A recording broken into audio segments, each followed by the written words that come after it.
little timer. Okay. And then we'll go from there. All right, we're live. I think this may be one of the first ones where I've pressed the button and nothing bad has happened. That's it. Successful already. That's it.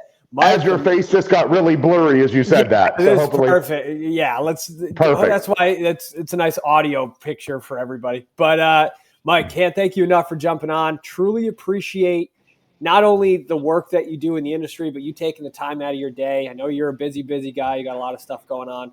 Welcome to the show. I know a lot of people have asked you to come on. They've been kind of requesting you a little bit, which has been awesome to see because I have been a fan of your work since I've been in Strongman, right? Like it's been really cool to see your products just become really the gold standard in a lot of places for thank you very much for quality, for just consistency. And it's great because coming from a Strongman background, we're used to just wild and crazy equipment, right? Like we never knew exactly what we would get. We never knew the size of anything. Logs would be anywhere between 10 inches or 14 inches. And like it was just, there was no real standard to things. So again, I appreciate what you do. But the first question I have for you is what kind of got you into building equipment in the first place?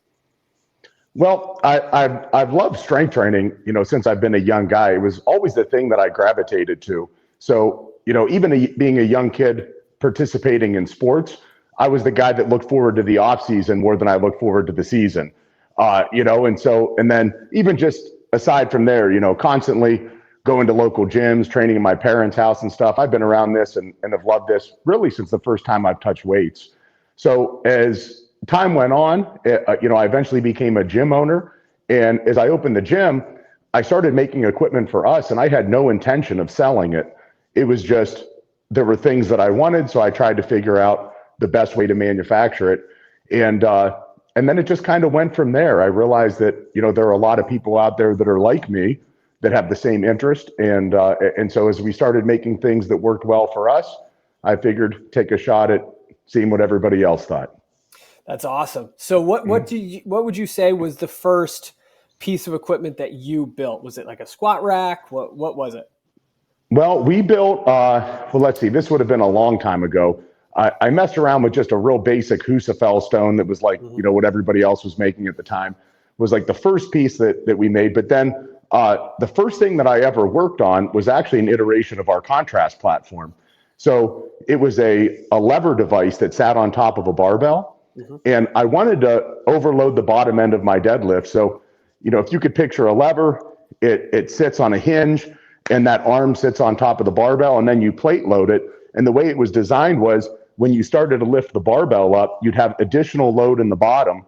But once the bar got to about mid shin or 3/4 up your shin, the lever arm would fall off and it would go back to straight weight. And conceptually, what I thought was if I could pull multiple singles there, overload the bottom without the fatigue of grinding at the top, then I could accumulate more work in the bottom and build up the bottom end of my deadlift. So when I was using that thing, one day I was messing around with some power cleans and I had maybe 50 to 75 additional pounds on, and I start to pull like a clean, and I don't have great clean technique or anything like that. But I noticed when that weight came off the bar, it felt like it was getting shot out of a slingshot. And I said, man, what is that? Because I've never really felt that hard contrast before. So a couple of days later, I'm reading Science and Practice of Strength Training. It was actually one of my buddy's books. He was just sitting out on his kitchen table, and I read about quick release technique. And I said, well, this is kind of like quick release technique. I mean, it's not really an isometric in the bottom, but it's an overload in the bottom. And so I messed around with that thing for a while. It was sloppy. But really the first thing that we made was our contrast platform, which allows for quick release technique to be done. And then from there, we moved on where the stone and steel was the first product that we actually sold that we designed and made for the gym. And it's so funny because obviously if anybody's listening to this that has made their own Atlas stones, it is a massive pain in the ass. Like there's so many things that can go wrong. You're loading the cement, whatever, and like then it cracks. So there's an air bubble, and it's really is like a big pain. But when I first got my hands on a stone of steel, I was like, this is really friggin' cool, man. Like just the fact that you can essentially get rid of having to have so many stones and so many sizes, so much space, because most of the time a strongman gym is, limited on space, limited on equipment, limited on budget. If they can purchase something that kind of incorporates a lot of those different stones and allows them to use the weights that they already have, like that's the coolest thing. And that whole system of how it works with the handle, and it's such a really cool designed system that, like I said, the first time I used it, I was really blown away with the actual, like, how it feels, right? The actual, like, the powder coating that you do and the actual fit and finish of it is phenomenal. And this is just coming from me who's used it, but I know a lot of people that have one and that get a ton of use out of it. So massive props for that. Now, have you, like, what is your strongman history? Like, where have you competed in the past? What sort of history do you have with that sport that made the Stone of Steel as, like, one of the major, big pieces that you make? Yeah, I competed regularly in strongman in my late teens and early 20s. And so I was doing a couple powerlifting meets and then a couple strongman contests a year, throughout those years of my life. And then as I became a gym owner, you kind of have the adage of, you open up a gym and you're around it all day, but your training gets worse. Yes, and so I feel that. Yeah, absolutely. And I tell you what, I have massive amounts of respect for people that coach full time, because the mental energy that goes into coaching is enormous. And especially when you're coaching beginners, where the bulk of the people that I worked with were intermediates and beginning lifters. Most of them were lifting weights to participate in sports. And so when we opened the gym, I realized very quickly that if I was going to be a full-time coach, my own training for at least a short period of time was going to have to kind of be not put on a back burner, but maybe a side burner, and so I spent a couple years of not actually competing in anything, just focusing on building our gym, serving the clients that I had the best I possibly could, while simultaneously working in a couple different high schools as a coach as well. And so, so the competing kind of stopped throughout pretty much all of my 20s into my late 20s, as a full-time coach. And then when we threw the second business on top, there was absolutely no chance of being able to get away to compete. So I have a pretty extensive past. I did my first powerlifting meet when I was 15, and so I had probably about an 8-year window of regularly competing, maybe a 6-year gap of time off of not participating in any competitions, and then recently got back into at least getting on the platform to pull some deadlifts when I can. Yeah, so your deadlift has been amazing to see, especially how you train it, and you have some programs on your site of kind of how you go about attacking the deadlift. But what would you say, because the majority of the listeners of the show are in that intermediate sort of powerlifter, strongman, strength enthusiast sort of bracket, and I know I'm going to put the link to that to your website at the bottom of the show notes here, but I have noticed specifically with your deadlift, the ferocity in which you pull the bar, the ferocity in which you train it is very different than most, right? And I would love to hear some of your insight into how you go about attacking a deadlift. If for a lot of people, the deadlift is either they love it or they hate it. There's like really no in between, right? So how would you go about, if you're noticing someone struggling with a deadlift, what are some of the big things that you do? Because you have a very strong pull and you have for a very long time. I would love to hear your insight on that. Okay. Well, first realizing that everybody's an individual, and so not everything is going to work for every lifter. I mean, the first thing is, and you may laugh at this. I had a boy at my gym for a long time. Now, this wasn't a deadlift, but it was a squat. So you're talking about beginners basically here. Yes. So I'll revert back to that. So I had a kid at my gym, and he was about 16 years old, and he could not squat 225. And his brother was pretty strong, and he would go, "Man, I hate to squat. I hate to squat. I hate to squat," constantly. And so listen, like if I'm coaching a 25 or 30-year-old, I'm a lot different than a 15 or 16-year-old. Absolutely. And so I told him, I said, they still have like childlike imaginations. You could have some fun. So I said, Dale, listen, buddy, here's what you need to do. Every day, you need to say, "I love to squat" to yourself 100 times. And I said it as seriously as possible to him, and he started going, "I love to squat. I love to squat. I love to squat." And then like the first time he got 5 more pounds on the bar, it was just praise. And he ended up being a pretty strong kid. And it's almost like he convinced himself. And once he built a little bit of momentum, I think the deadlift in particular is a challenging exercise. I think being built for it obviously helps. If you're a lifter that has a short torso, long arms, and all that stuff. But I think enjoying it is definitely a big part of the process. So if you're walking around every day with the mindset going, sometimes it frustrates me. And I get it. Sometimes it's just to make people laugh. But, people talk about my poverty deadlift, my poverty bench. And I say, well, what if you changed your outlook on it? What if you actually thought you were good at it for a little while? What would happen? So that would be the first thing is, changing a mental approach to where you actually enjoy going in.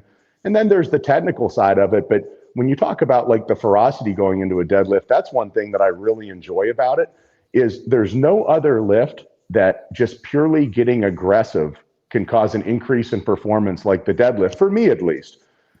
For me to squat well, I kind of need to be calm. Like losing my mind doesn't work when I'm squatting. But I think taking that aggression into a pool certainly helps. From a training standpoint, I think as you get stronger, you have to realize that reps become more expensive on recovery. So I'm actually doing considerably less work right now while simultaneously getting stronger than I was when I was younger. I know you have a past with the lead FTS, and I like to use this as an example because growing up in Ohio, during geared powerlifting, there were only two places I went on the internet, and that was, Westside's website and Elite FTS as a young guy. And I used to look at the training logs of these people that were, incredibly strong. And I'd be like, they don't do anything. They're not training that much. I'm doing 12 sets of this exercise and they're only doing 2. So I think as you get older and as you get more experience and you get closer to your potential, you do need to scale back on overall volume because reps are expensive. Now, I think as a younger person, I think once you're technically locked in and you know how to lift well, you need to find how much total work you can recover from and kind of sit at that threshold for a while. Because if you're trying to, disrupt homeostasis and create some type of adaptation and you're only deadlifting 225, 3 sets of 5 may not cut it. You're going to have to put a good amount of work in. So with younger people, we focus on a lot of volume and not necessarily a lot of singles or doubles or triples, but accumulating a lot of work over a long period of time and just simply getting good at the movement, pulling with intent, increasing volume, and focusing on putting muscle in the right areas of the body. And so for a beginner, it's almost like a hybrid powerlifting bodybuilding approach has always worked for building a pool with the young people. Absolutely. And it's great to see you developing the tools that help assist athletes and anybody looking to get stronger, no matter what part of the journey they're really in, is because we can use, for example, like the PR platform. I've used reverse bands on it for younger lifters, helping them get into position. I've been helping them, older lifters, with a little bit of band tension, playing around with that. It just provides so much value to me as a coach because it's a tool that I can use for anybody at any level to give them what they need, right? Because one of the biggest things with younger lifters is I would rather them pull from a higher position with really good form and work our way down, as opposed to just slamming them into that lowest position possible and making them look like they're, trying to shit a razor blade. So it's one of those things that, again, it's really cool to see the products that you put into the market have so much value to any level, right? The highest level or even just these beginners. And one of the products that I wanted to kind of spotlight is that foo bar of yours. That thing is awesome. So where did that thought process come from for those who aren't really familiar with it? Well, when I was young, I got strong as a young guy. I would say that I have a fairly obsessive personality. And so once I fell into strength training, that was pretty much the only thing that mattered to me. And so when I was a young kid, it's actually kind of funny to say this out loud, but I went from deadlifting like 185 pounds to 704 while in high school. And, and so I was a real big kid. I lost a bunch of weight. And then when I got into high school, I wanted to get bigger and stronger. And that became, pretty much an obsession for me. And it was a lot of fun. But I always trained on this I don't even know, the bar was not a branded bar. It was just a bar. And It had a much larger diameter, and it was probably from the 80s or 90s. It had 15 or 20 years of wear on it. And it was the only bar I had. I didn't know any better. And so when I was a young guy, I would go to these meets and I'd be like, why am I deadlifting 50 more pounds in meets than I am in the gym? And it was because I was literally pulling on the bar from hell. Yeah. No knurling, big diameter, no bar whip. And I was too stupid to know why at the time. But as I got a little bit older in life, I started saying to myself, okay, so when I was young, maybe I didn't know all that much as far as, the correct ways to program and whatnot. But I did do some things correctly because I got stronger. And so I sat down and I started thinking, what were some things that helped me? And that bar popped into my mind. And so, I tried to duplicate it the best I possibly could, which is 1.5 inch diameter. And I've noticed, and here's really one of the big takeaways, Sam, is when you pull on a 2-inch axle, the pull, unless you're just an absolute monster, the pull, how much you have on the bar is going to solely be dictated by your grip. If you throw a pair of straps on, you're going to pull more on an axle, obviously. Okay. And so I would get up to the point where I was pulling like in the high 600s or low 700s on an axle. The weight would move easily, but if I put 20 more pounds on, I missed on grip.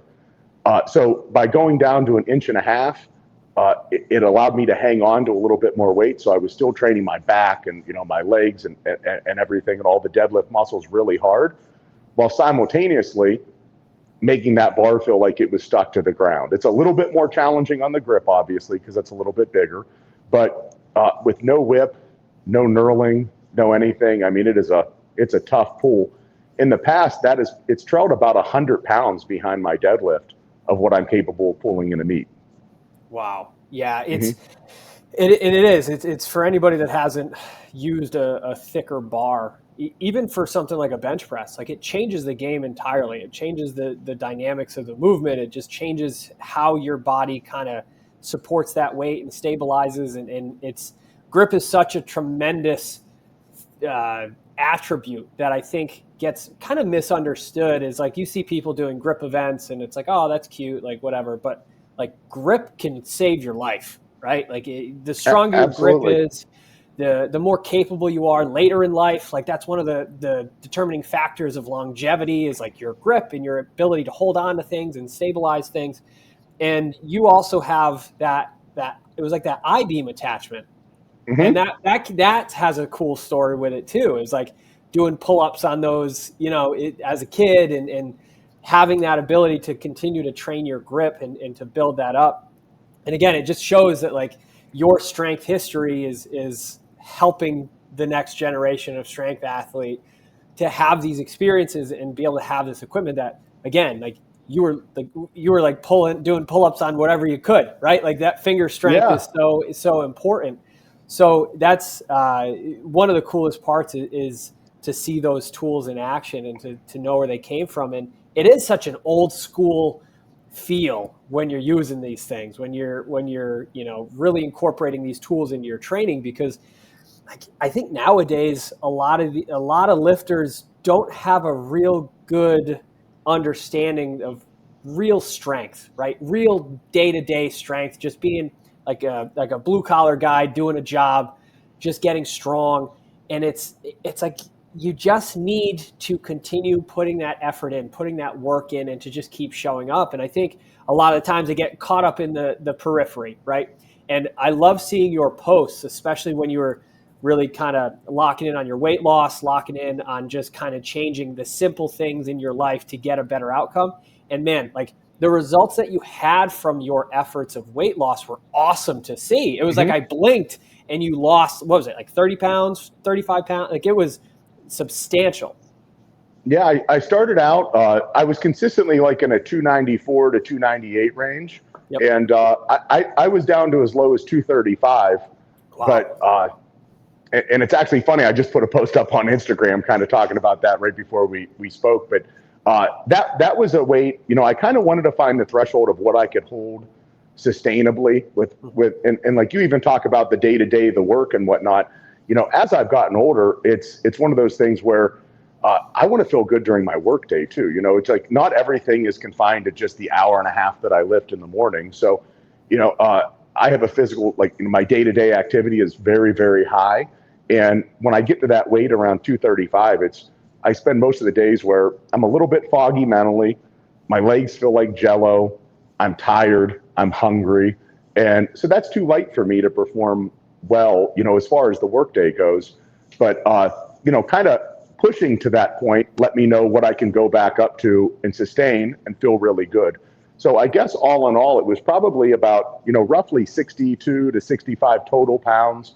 But then I put some back on and have held between 240 and 250 where I feel my best for quite a while. But that was an eye-opening process. And I'll tell you what, anyone listening to this, if you undervalue nutrition right now, stop. Because if I can go back, and you can't go back, but if I can go back and start over again at 13 years old, knowing what I know now, I think the biggest thing I would have changed would have been nutrition. I would have taken it seriously all along. I don't think I ever would have just got into the mindset of just stuff 7,000 calories of whatever I could possibly find into my face every day. Because even in my late 20s, I was noticing, and I don't have any, this is anecdotal, I don't have any, like exact blood work or anything like that to back this up. But, in my late 20s, which is not old, at 27, 28 years old, my elbows were inflamed. My knees were inflamed. My ankles hurt every day. I mean, you could ask some of these guys that I train with, there were days where it took like 455, 495 to break parallel on the squat because my hips just hurt and were tight all the time. Now, I think it was a compounding effect of being on my feet all day while weighing so much. But I also think just, eating 50% good food and 50% garbage was not good for me. And it was not a good approach. I think there was a lot of inflammation. I don't think I was recovering that well. And, and that led to a couple injuries that would hold me up. And it's hard to go to the gym when your knees hurt, your hips hurt, your back hurts, your ankles hurt, and your elbows hurt.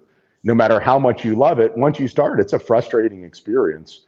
And I think one good thing right now about where we're at in training is, I tell people all the time that starting out when I did, especially gear was very prevalent at the time, with multi-ply suits and all that. The approach was always just get as big as you possibly can. Mm-hmm. And so I fell into that, because that's what I grew up with. That was all I ever heard. And then on the back end, as I've gotten a little bit older, and you look around the world of strength right now, I mean, my goodness, there's guys ripping up 950 pound deadlifts with 6-packs, and I think the world is opening their eyes to, I mean, of course, if you're a super heavyweight, you're going to be a super heavyweight. But if you're a 220, a 242, a 275, you don't need to be a sloppy person that just eats anything. And to be quite honest with you, I hit squat PRs at 242 that I wasn't able to touch when I weighed 300 pounds. And that doesn't make sense, but it does make sense in the fact that while I was squatting at 242, I wasn't in constant pain. Mm. Yeah, and it's funny you mentioned that about the suits and whatnot, because I compete in multiply, and I have a very different sort of sense of, style of training than most. Like, I'm focusing on nutrition. I'm focusing on my mobility. I'm focusing on being stable and healthy, because I'm realizing it's like, if I am not able to maintain the ability to just get into the suit and into position, then it doesn't matter how strong I am, because I won't be in the sport long enough to get the numbers that I want to hit. And it's been really cool to be able to train with Dave and the guys at Elite, because they're starting to shift that focus too. It's no longer just about, like you had said, just get bigger, fill out the suit, put more mass, just put 10 pounds of shit into a 5-pound bag and try to just compress it as much as possible. Now it's like, we're really working on getting strong out of the gear, getting stable out of the gear, getting healthy.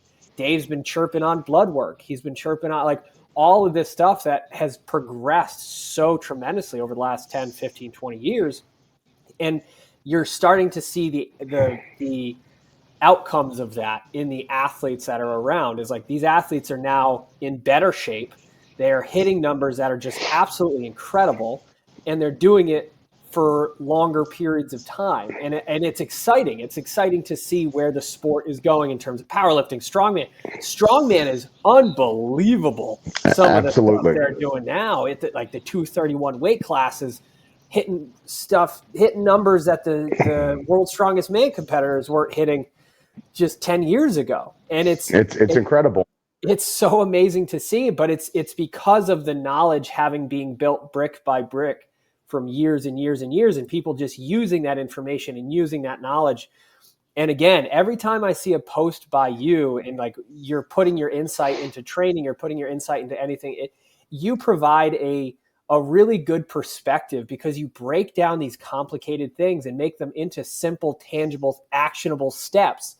Like, for example, with your diet and your nutrition, it's great to hear that, like, a lot of people will try to, go on the internet and sound as complicated as possible. But like, you showed everybody like, hey, I was this heavy, this strong. Now I'm lost a bunch of weight, still strong. Now I look just chiseled and jacked, compared to the old school multiply powerlifter days.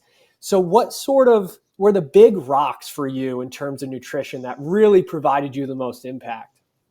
Well, I'll tell you what, the first thing that if you want to make a change nutritionally, and believe it or not, I spent most of my life not even knowing what my body needed every day from a caloric standpoint. I mean, the first time I figured out my daily calories, so I got real big. So this is, sometimes you have things in life that kind of make you think a little bit, right? And so my wife, she started getting this little lump under her arm, and we didn't know what it was. It ended up being just a benign tumor that was growing, but then the axillary nerve wrapped around it. We had to take her to a specialist. A couple specialists wouldn't even talk to her for this surgery, and so she went in, and obviously it was nothing that was spreading or anything like that. And we thank God for that. But going into a situation where you're messing with nerves, and you have these physicians saying, well, if we make a mistake, she could possibly lose, loss of her deltoid and all this, it's still a stressful experience. So, I was sitting there waiting for her, and I said to myself, man, like, life is fragile. And here I am. I mean, in full transparency, I'll tell you what, when I was about 300 pounds, I was getting ready for the Arnold a couple years ago. I was getting ready to tie my shoes in the morning, and I bent over and got a nosebleed. And I said, that was like a little bit alarming. And I said, well, maybe it was like dry air when I was sleeping or something like that. And then, we went through that little speed bump with my wife where we were really concerned about her for a while. And I realized that life is pretty fragile, and you're kind of on a thin line of going too far, if you do push to the extremes. And so for me, that was a wake up call. So I came home from that procedure. I decided I'm going to make a change in my life the day I brought her home from that. And so I said, okay, the first thing I need to do is I need to figure out how many calories a day I'm eating. So I just tracked my calories for 3 days, and every day was between 7,000 and 8,000. And it was a massive amount of food, but it was like, I would go to the gas station. I drive a lot, I'm constantly picking things up, dropping things off. And it's like, every time I stopped at a gas station, I was picking up a couple protein bars, and I was like, oh, they're protein bars, they're good for you, right? And that just added up. So the big thing is if you understand what your caloric requirements are for the day, okay, and you could actually track that, then you could start making the most basic changes you need, which is calories in, calories out. Okay. For the average person, if you want to make major improvements with your body composition, once you know what baseline is for you, what calorie neutral is for you, it's truly as simple as, finding an amount of protein that suits you well, which for most people is going to be somewhere in like a 0.8 to 1.2, times body weight range. I like to be a little bit higher. I feel better on higher protein, but, and then just take 300 to 500 calories out every day. If you're real big and you need to make a quick change, maybe 500 or 600 a day, you'll start dropping weight pretty quickly, pound and a half a week. If you're already fairly lean, I mean, if you go into a 200 calorie a day deficit, you don't even notice it. I mean, you feel really good. And then just do that for 6 months. And at the end of 6 months, you'll feel really good the whole time. Your training will be really good the entire time. And in 6 months, you'll like look in the mirror and go, man, I didn't even realize that was happening. So I'm big, on, and it's actually funny because I just put this on the internet, but that first big wave of weight loss I had, I did it way too fast. And I felt horrible, but honestly, at the time, I didn't know any better. And so I just did what I had to do. But so that was the first big thing. But I'll tell you, the second big thing is we're all stuck, in the paradigm that we've created in our heads. And for me, it was just getting really big, getting really strong, and that's just who I am as a person. But everyone's capable of changing. And when you start seeing the way that you eat differently and the way that you train differently, you're only like 4 to 6 weeks away from being a completely different person mentally. And I tell this to people all the time. When you start getting these little things in check, when you get your nutrition in check, when you get your sleep in check, and to me, it doesn't even feel like discipline because I enjoy it right now. I enjoy the process of it. When you get those things in check, it makes everything else in your life better. If you're eating what you're supposed to eat, you're sleeping how you're supposed to sleep, you're training how you're supposed to train, I could promise you your performance at work is going to improve. If you're a student, your performance in the classroom is going to improve. It's going to, because the fundamental things in your life that make you feel good and function as a human have improved. So if you find your caloric needs, that's step number one, and then go from there. Obviously, the deeper you get into this, the more complicated things become. If you want to be a professional bodybuilder, you have to probably speak with someone that's been a professional bodybuilder and figure out what to do for them. But for the day-to-day activities, it's pretty simple. Yeah, and I think a lot of people have a tendency of not realizing how much just being consistent with something over the course of time will provide that benefit, right? Mm-hmm. I think everybody, as soon as you get on Instagram, it's always you're flooded with this idea, that, this, whatever. But you have to almost be able to shut that off and be like, stick to a plan, see how it goes, gain that information, gain that insight. For example, that simple fact of you just taking the step to track what you were eating, it must have been mind-blowing to be like, I'm eating that much? Holy cat. Like, no wonder things weren't going the way they were supposed to, or I'm feeling this way. And then as you start to progress from that one little step to another little bit more of an in-depth step, you start to kind of refine things as you go. I think that is such a really good skill to have in the strength game, in the nutrition game, like is understanding that the first step you take is going to lead to bigger and better steps as you go, but you need to have the foundation, right?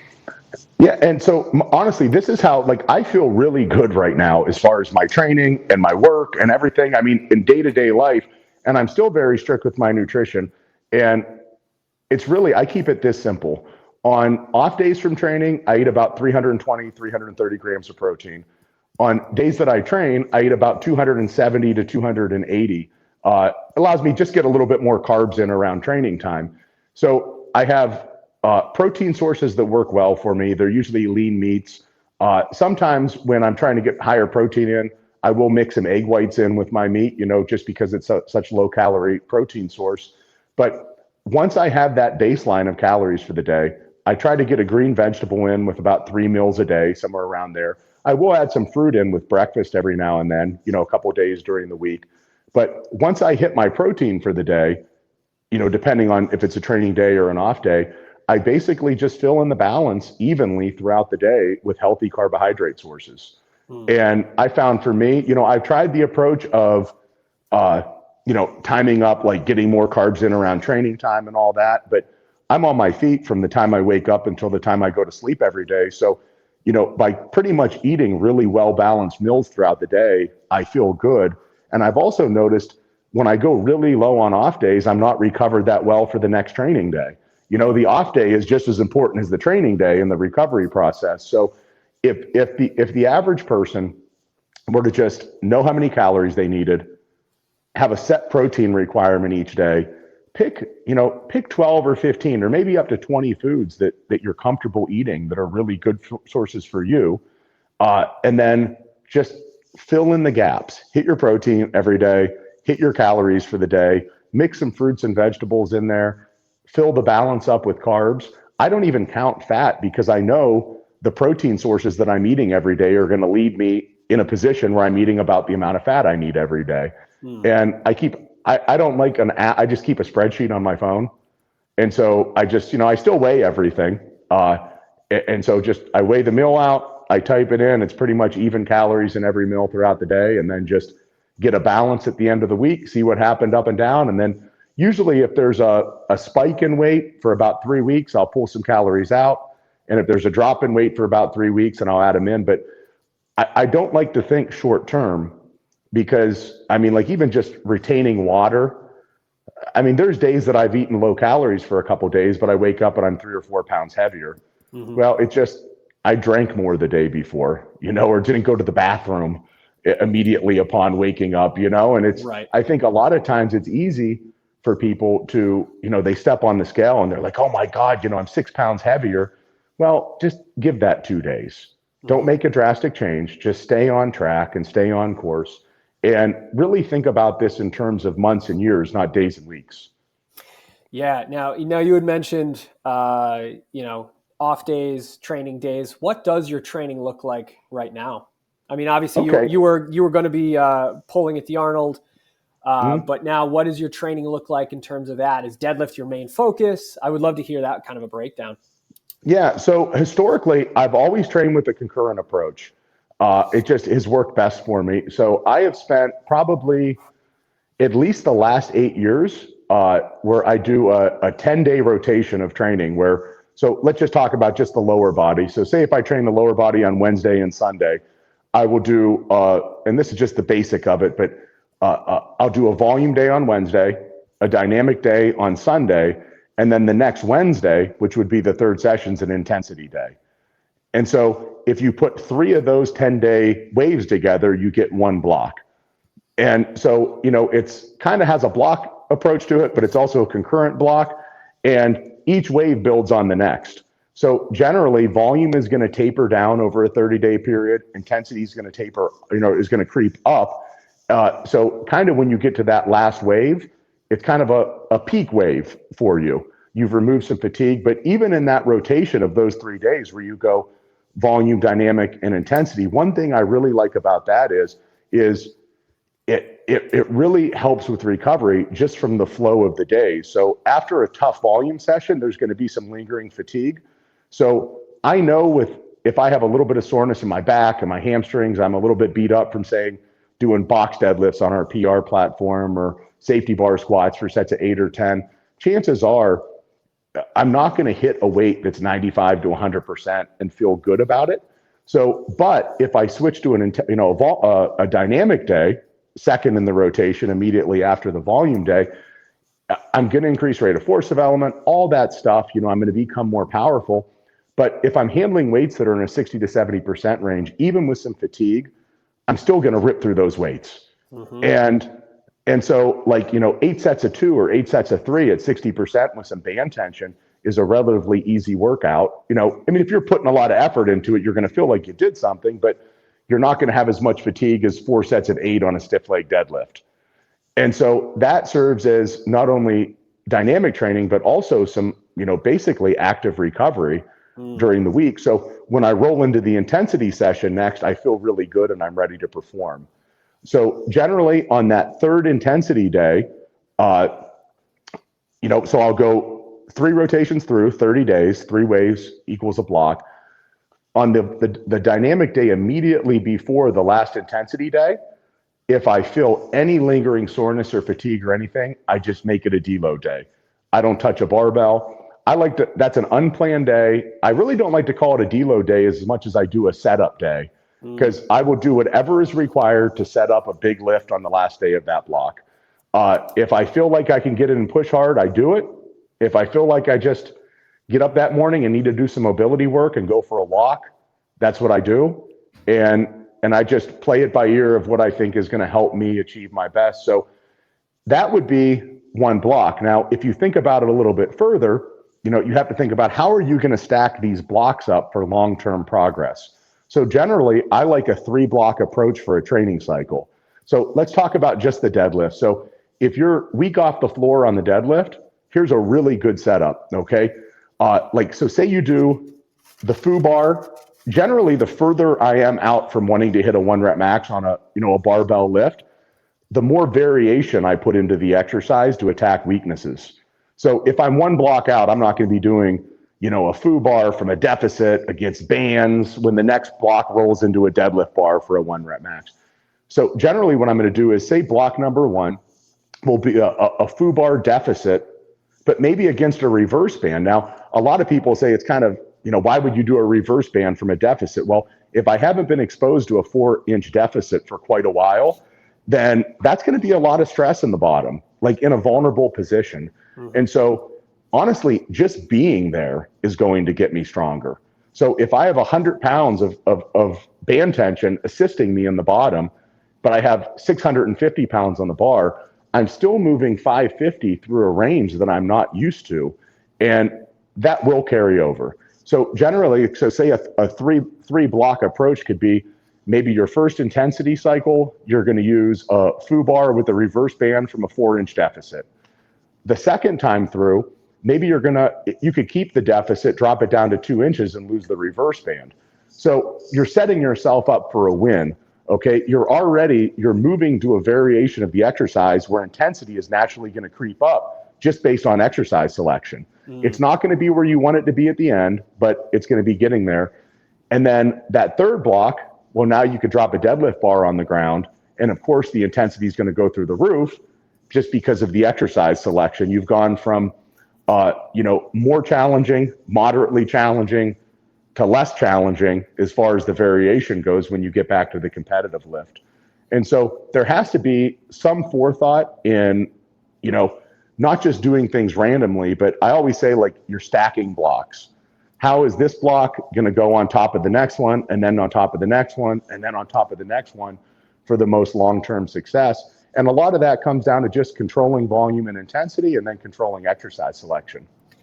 Absolutely. And it is. It's really cool to see that, because I kind of wrote it down on paper, and it makes sense. And it's the more conversations I have with really good coaches and really good athletes, the more I start to see a lot of these similarities of that variability. It's like being able to kind of dodge and weave when you need to, is like that last dynamic day before the intensity day. You don't just have that written in stone. It's like whatever you think you need based on how you're feeling to set up for the end goal. I think a lot of people get lost in the day-to-day and they see the reps and sets on paper and they think that that is gospel. Like you have to be able to do everything on the exact same day that you need to, regardless of how you feel. And that sort of auto-regulation that you work into it, obviously there are days where you just kind of feel sluggish and then you do the work and everything works out fine. But if your goal is to have that PR on a deadlift at the end of that third block, you need to be able to put yourself in a position to get there. You can't just be cutting yourself short, right at the knees. Absolutely. Right at the finish line, right before you test, right before you go into that last block. So that is such a huge piece of information that I think if anybody's listening to this could really take home, is have that end goal in mind, have an understanding and working back from there. And that's really programming 101 to kind of have a goal and work back. But again, I think a lot of the times is people get into the rhythm of like, I need to do it this way because this is what the program says. But you probably have variability within every single one of those days. If something's feeling really good, if something's feeling really bad, you put yourself in the position based on your experience, your knowledge, and your understanding of how your body responds to things to really get a lot out of those training sessions every single day, right? Absolutely. And I think when you train and you start gaining experience over a long time, I think you feel things that you may not be able to explain with words. So I understand when I've reached a fatigue level, say on an accessory exercise. If I was planning on doing 4 or 5 sets, if I do 3 sets, I could kind of go, all right, well, that's about enough work, because I know how it feels to reach a fatigue level that's recoverable for my next session. And internally, I just know that, like, if I get to the point where it's hard to bend over during a session because my low back is so pumped up, then 72 hours later, nothing good is going to happen. So I try to push to that area where I'm starting to get there and then pull back. but I think that's experience. And I'll tell you what, when it comes to training, I think understanding training is truly understanding that you have to be willing to adjust and you have to be willing to do things on the fly. I focus, my primary focus is strength, but I have enjoyed incorporating more hypertrophy work lately. And I take a lot of pleasure in subtle things that advanced people say that I think, unless you have some experience, you wouldn't even know how advanced their thought process is, So like I was watching, a couple weeks ago, I was going through watching some old John Meadows videos, and it's really a shame that he lost him so young, but just seems like a nice guy. I wish I really would have got to meet him. Just a good person he seemed like. And so he's easy to watch, easy to relate to and listen to, but he was doing an arm workout, and he was like, well, guys, I was planning on doing a drop set here, but I think the weight's going to be too light. And so I don't know. I think force reps feel right now. Force reps feel right. And I was like, like if you're just watching that, like if I watched that video at 18, I wouldn't even have really caught on to the fact that like he could feel what he needs right now, and that comes from 30 years of experience. And that's the big thing is I tell everybody, the secret of this, and I've said this probably 100 times, so bear with me, is start, try really hard, don't quit. And if you do those three things, you're going to end up getting really good results. But in the process of that, over the course of 10 years, 20 years, 30 years, it's going to take some time to understand this and to understand yourself. So those little subtle changes you could make aren't going to happen on year 2. And honestly, I think that's one of the biggest benefits of having a coach, especially if you're just getting started, is having somebody that does have that experience. And if you trust that person, allow them to put the leash on and pull you back when they need to, or possibly even give you a kick in the butt when they need to. Yeah, it's interesting you mentioned Meadows, because he came to mind with a lot of those different styles of intensification and modifications to the workouts, because I was lucky enough to not only see him in action, but to also train with him and actually get with him during a squat session. He was making a video for his YouTube channel. He was squatting, and it was me and Dave and him and his crew. And it was so cool to be a part of that, because he was open to information from everybody. He didn't know me from a hole in the wall, right? He didn't know anything about me, but I was like, hey, John, just wanted to let you know that your feet are kind of wobbly on the squat. Like really, I mean, just if you were to stabilize those feet, you'd probably feel a little bit better. He was like, oh, good call, good call. Next set, he's like, how do my feet look? Like looking right at me, like asking me for my input. And it just validated me as a person, but also it made me feel so welcome into the group. Like he was taking information from everybody. He's like, did anybody get a good angle on that squat? How did that look? I want to know as much information as I can. It wasn't like, I'm John Meadows and you're nobody. It was like, hey, you're a training partner right now. How can we benefit each other? How can we help each other get better? And to see that, I was like, man, this is the coolest thing in the world. And I was lucky enough to help, like after he had passed, his son came in to do a video at Elite, and Dave had me teach him how to do a goblet squat. And I was like, I get to teach John Meadows' son how to do this goblet. And I was like, it like gives me goosebumps to even think about it. It was one of the coolest moments of my life, because it was like we got to experience John in his fullest when it comes to training. And it's like that intensity is there, but as soon as that set's done, nicest guy, like he is so welcoming and warm. And it was just an amazing opportunity. And it's like being given that opportunity and seeing what a really good coach is, what a really good athlete is, what a really good person is.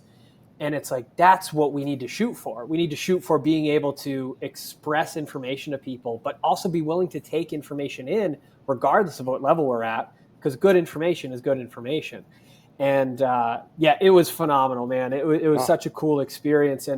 And frankly, I think it's something that I wish, and it's one of the reasons why I wanted to open a gym myself, is because I want to give people the opportunity to experience training the way I was lucky enough to experience it, right? Over the last 10, 12 years of my training life, I've learned so much from people like John and Dave and Elite FTS and Westside. And even like the last 5-6 years, I've been watching what you've been doing. And every time you make a post, I always save it, because I'm like, this is gold. Like, this is how you express things is so beneficial to people. And Thank you. And it really does you do an amazing job of educating. And I think that education and sharing knowledge and sharing insight is so important. And that's why I try to surround myself and have conversations with people like you that just care about getting people stronger and really giving them solid information. So you do an amazing job Sam, of that. I thank you for that. And I tell you, I truly,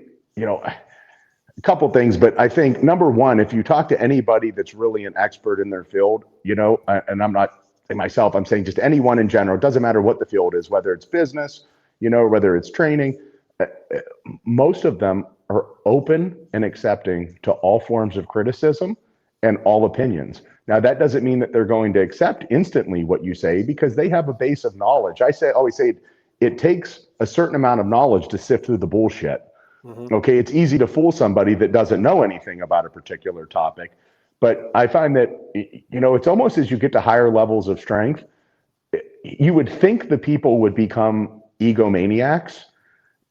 But I found that, honestly, at least in my personal experience, most of the people that are the strongest are the most open. And I think everybody should sit back there and maybe take a lesson that they're taking advice from anybody. Not saying they're implementing all of it, but they're at least taking into consideration. And, I was fortunate when I was young that being in Ohio, I would go down to meets every year in Columbus area and getting to bump into Louis Simmons as a young guy. And, I was only at Westside maybe, 6 to 8 times or so as a young person, but had the opportunity to go there. And so Louis saw me pull a 700-pound deadlift at 17. And so he invited me down. And he did ask me at that meet, "Why's your bench suck?"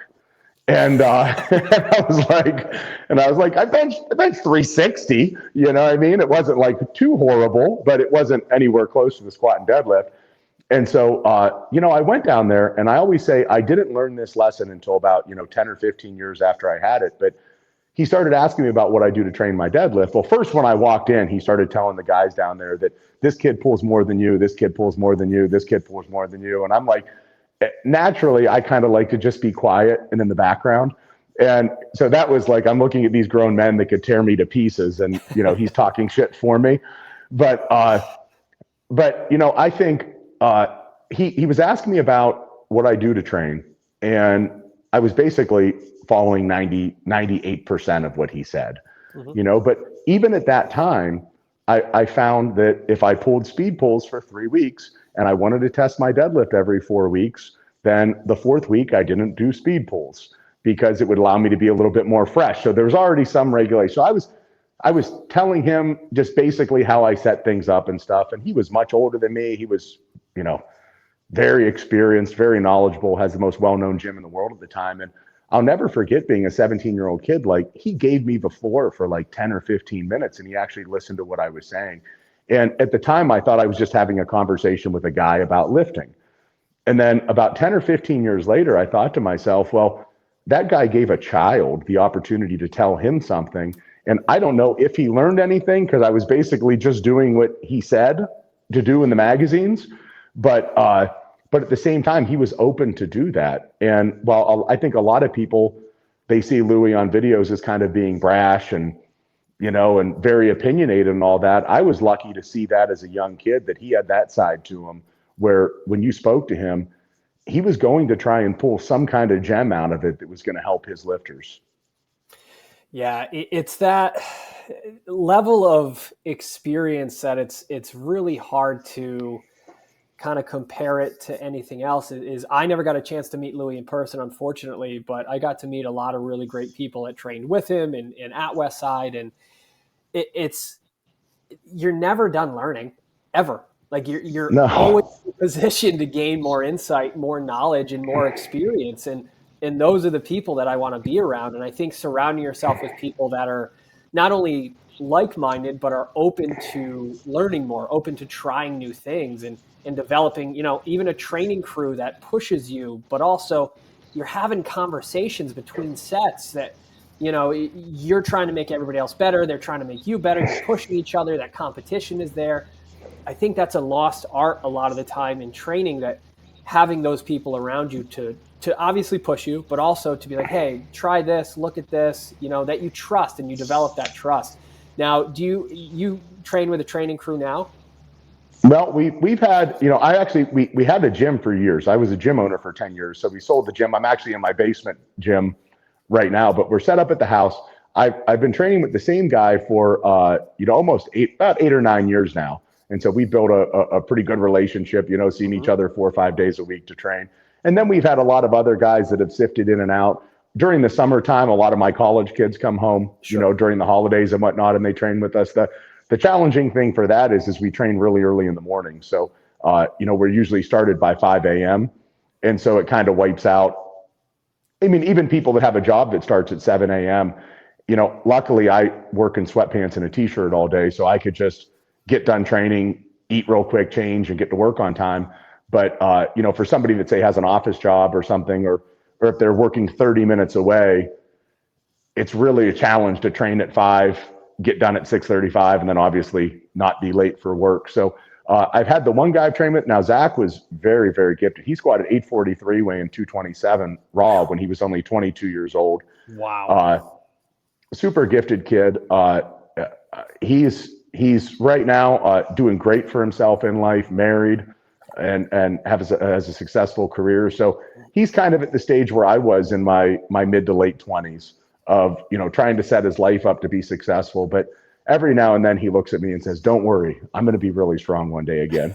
And, but you have to take into consideration that, I think he didn't squat anything heavier over 500 pounds for probably 2 years, just doing like reps on things. And then, we put a bar on his back and he squatted heavy for a little while. And I believe it was 685 for 5 after like 4 to 6 weeks of pushing it again. So he's gifted enough that he could do some damage if he wants to. And, but it's been great. But I'll tell you, even talk about training partners, I think you talk about the lost art of that. It is when I train with guys, I want to see them do well in the gym. I want to see them be successful here, but I also want to see them be successful at other things in their life. And, and it's funny, the people that I've trained with over the years, somebody moves into a new house, we're helping each other. Somebody gets a new job, we're happy for them. And I tell you what, there's been plenty of times where I've had training partners that were trying to, advance their life, whether it was their career or anything. And I've told them, like, listen, if I don't see you for a few months, it's okay. Like, go do what you got to do. Like, the barbell is going to be here. I promise you that, but this opportunity to get a promotion at work, that's going to come and that's going to go. And so, as a training partner, I see somebody that you have to push in the gym and work really hard with and do all those things. But I think the relationship should also be deeper than that. But I also think that when you have that relationship with the training partner, you also have to be able to look too and say, okay, are they just making excuses now, and be rough on them when you have to, and not always just say what's convenient at the time. But then also, if somebody's struggling a little bit, help them find what the issue is for them. There should be that like prodding and pulling and trying to figure out if you haven't made progress in 5 or 6 months, is there something going on outside of the gym? Is there some extrinsic factor, and helping them all around because if your personal life is going better, your training is going to be better. I could promise you that. And coming from a lifelong meathead, I will tell you, when my training's better, my personal life is better. So they feed each other. And so making sure that both of those are in check for myself, but also for the people that I train with is important for me. Yeah, I agree. It's funny you mentioned that. I was on the phone with 2 of my training partners yesterday, talking about nothing about training. It was all about their next steps, the jobs they're interviewing for, the things they got going on. My training partner, Adam, actually trained with Doug Heath for years and years. And Okay. Doug would always say, like, I don't care how strong you are in the gym if you're not setting yourself up for success in life. Like, you need a good job. Like, you have to be successful in what you do. You have to support yourself, your family, the people around you. You can't just be a one-trick pony and be your best in the gym. Like, and it's a lot of what you're saying is similar, is the better your training is, the better your life is, the better your life is, the better your training is. And you can't just sacrifice one thing for the other. all the time. There are these phases, there's waves, right? You can kind of push something off to the side for a little bit, but it's so funny you mentioned that, because I was just talking to my training partner about that. And Doug Heath, obviously world record holder, and when he was lifting, like just one of the strongest 165er. He was in multiple weight classes, and he was just a stud. And it's amazing, because he was like, yeah, is a lifelong firefighter, great with money, saved up a bunch of money, built a life for himself where he could be comfortable. And like, you don't hear that a lot with, some of the other lifters in that era. It was always like, oh, they were really strong, but like they were, just struggling with the financial side of things, or like life outside was bad, or, you know what I mean? So to be that well-rounded, complete self, I think is so beneficial. And again, it's funny that you said that, and like Dougie was saying that, and like it's great to make those connections between the people that are doing it. Yeah, and I tell you, after being around this, 22 or 23 years of training, and first meet at 15, I just turned 35, so 20 plus years of competing. I will say this: in the world of strength right now, it is absolutely incredible. I mean, people are doing things that I never thought I would ever see in my entire life. I used to look up on the internet the 900-pound deadlift Hall of Fame. There were like 6 guys in it, and not anymore. That's changed, obviously. But I will say, 20 years ago, the personalities that were gravitated towards powerlifting were far more extreme. And I think I know why. And it's actually funny, because when I went down, Elite, we had some of our products on Elite FTS for a little while, and then Steel Market went crazy, and we just don't have the margins to have that set up anymore. But when I talked to Dave down there, he and I had this conversation, and I think he agreed with me, was, during that era, you have to think about this, okay? Just strictly back to powerlifting. If you're going to squat, it's going to take 4 hours on a Saturday or Sunday. So number one, you have to be in the mindset, in the mental state that you're going to give up 30 minutes to get somewhere, 4 hours to squat, and then 30 minutes afterwards, okay? Because it just takes a long time in gear. So I think that weeded a lot of people out. You got some really extreme guys just because of that. And then I also think, with no social media at the time, and I think this may be the biggest factor, if you competed 2 or 3 times a year, you only had 2 or 3 opportunities to show everybody how strong you got. So, generally, not being a world record holder or anything like that, you're going to be going to local and regional level meets. Maybe if you're lucky, you're a guy that makes it to nationals or something like that, if you put your time in. But generally, the bulk of your meets are going to happen, probably within 60 to 80 miles of your hometown, and you're going to see the same guys all the time. And so I think when you go out there, you only had one opportunity to show what you've worked for. And so I think people went crazy because they felt like this was it. This was the one chance. Nobody cares what you squatted in the gym on Instagram, because nobody saw it, because there was no camera in the gym. There was no Instagram to post it on. And that was it. So I think the personalities were people that, they liked the extreme nature of powerlifting at the time. And then when you couple that with, you only get a couple shots a year to really let everyone see what you did, the personalities were pretty wild. I mean, there was a lot of intensity. I mean, I will love lifting till the day I die, but I will say I've been to some meets where it's very calm. And, and I've even seen, guys go out and it's a PR attempt. And I'll tell you this, Sam, if you're a grown man, you're working, you got a family, you do all this, and guess what? You're going after your 440-pound squat PR, 200 kilos, right? And you get fired up and you're ferocious and you get under the bar, again, squat the fucking weight and get it done. I'm going to be happy for you. You hit a PR, that's great. People go, oh, it's only 440, and like kind of giggle and everything like that. It's the best that guy got in him right now. Yeah. Go out there and get after it, And that actually gets me fired up, because I'm like, unless you're a world record holder, there's always someone stronger than you. Oh, so unless you're number one in the world, we're all playing the same game. Okay. And so I think going to some of these meets where it's a little bit more laid back, a little bit more calm, I think, and that's fine if that's what you want to do. But I see people that I think they almost feel like they don't have the right to like get into it or something because they haven't hit a certain level of strength yet. But here's the real takeaway from this.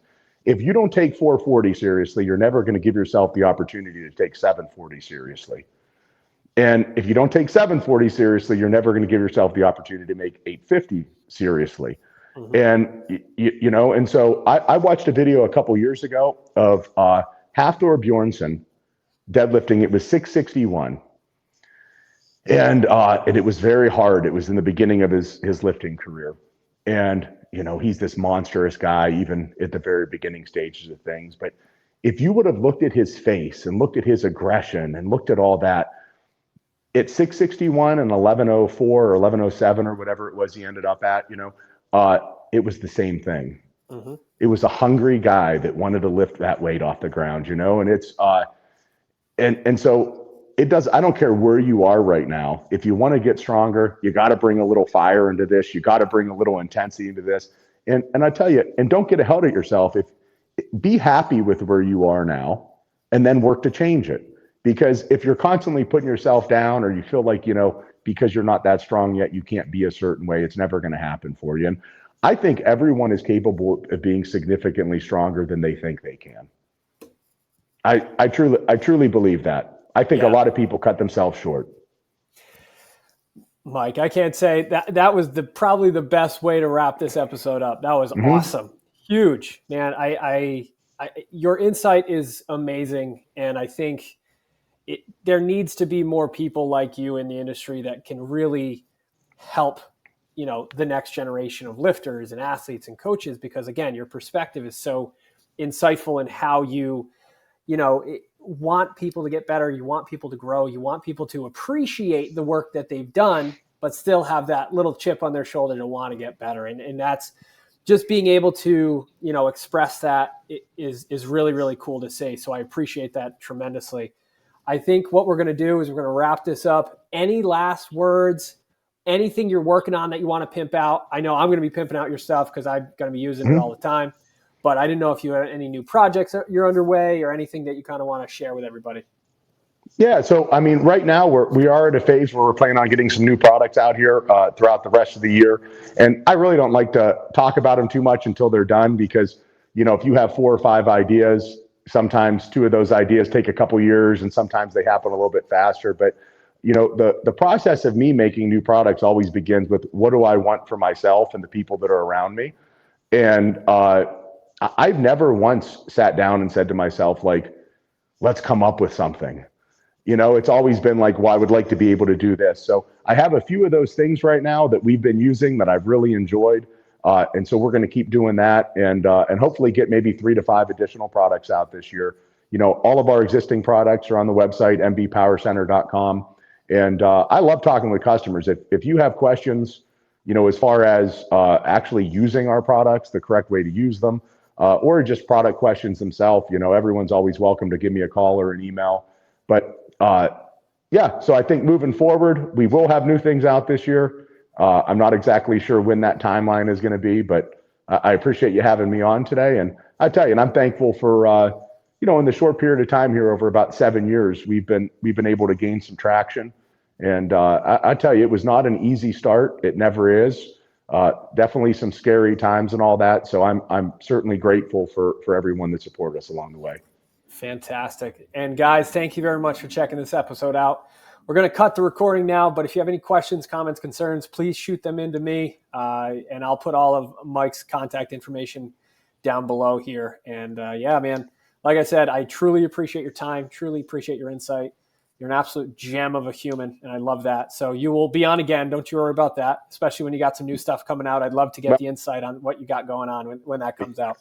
Are you going to be back in Ohio anytime soon? Absolutely. Should be back in a couple weeks. I'll be reaching out to you when I head out there. I mean, it's funny. You're always welcome to stop by. We got some new direct flights from Providence right to Columbus. So it's like, okay, great. Super cheap flights, pop right out there. I'll probably be out there more than I was when I was living there. So I'll be reach out for you when I do that. But like I said, guys, I appreciate you guys listening, appreciate you checking it out, and we will see you in the next one.